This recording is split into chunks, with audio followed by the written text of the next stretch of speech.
ऊंट का कुबड़। एक बार राजा कृष्णदेव राय तेनाली राम के किसी तर्क से बहुत प्रसन्न हुए और बोले, तेनाली, तुमने आज मुझे प्रसन्न कर दिया। इसके बदले मैं एक पूरा नगर तुम्हें उपहार स्वरूप देता हूँ। तेनाली ने झुककर उनको धन्यवाद कहा। इसके बाद कई दिन बीत गए, परंतु राजा कृष्णदेव राय ने अपना वचन पूरा नहीं किया। वे तेनाली को एक नगर उपहार में देने का अपना वचन भूल गए थे। राजा के इस प्रकार वचन भूल जाने से तेनाली बड़ा परेशान था। उसे समझ नहीं आ रहा था कि क्या करे, परंतु फिर भी राजा को उनका वचन याद दिलवाना तेनाली को अच्छा नहीं लग रहा था। इसलिए वह एक उचित मौके की तलाश में था। एक दिन एक अरबी व्यक्ति विजयनगर आया। उसके पास एक ऊंट था।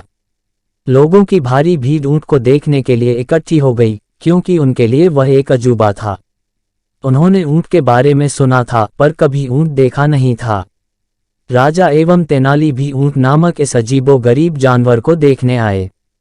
दोनों एक साथ खड़े हुए ऊंट को देख रहे थे। राजा बोले, तेनाली, निस्संदेह ऊंट एक विचित्र जानवर है। इसकी लंबी गर्दन तथा कमर पर 2 कुबड़ हैं। मैं हैरान हूं कि भगवान ने ऐसा विचित्र तथा बदसूरत प्राणी पृथ्वी पर क्यों भेजा। राजा कृष्णदेव राय की इस बात पर तेनाली को जवाब देने का अवसर मिला और वह सदैव की तरह आज भी अपने उत्तर के साथ तैयार था।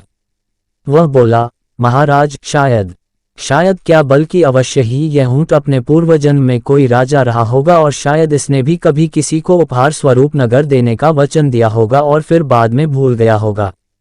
अतः दंड के रूप में ईश्वर ने इसे इस प्रकार का रूप दिया होगा। पहले तो राजा को यह तेनाली की एक बुद्धिपूर्ण काल्पनिक कहानी लगी, परंतु कुछ समय पश्चात ही उन्हें तेनाली को दिया हुआ अपना वचन याद आ गया। अपने शाही महल में वापस आते ही राजा ने तुरंत कोषाध्यक्ष को बुलाया और उसे निर्देश दिया कि वह लिखित रूप में प्रबंध करे, जिसके अनुसार राजा ने तेनाली राम को पूरा एक नगर उपहार स्वरूप प्रदान किया है। पूरा एक नगर उपहार स्वरूप ग्रहण करने के पश्चात तेनाली ने राजा को धन्यवाद दिया और इस प्रकार एक बार फिर तेनाली ने अपनी बुद्धिमानी से काम लेकर राजा को उसका भूला हुआ वचन याद दिलाया।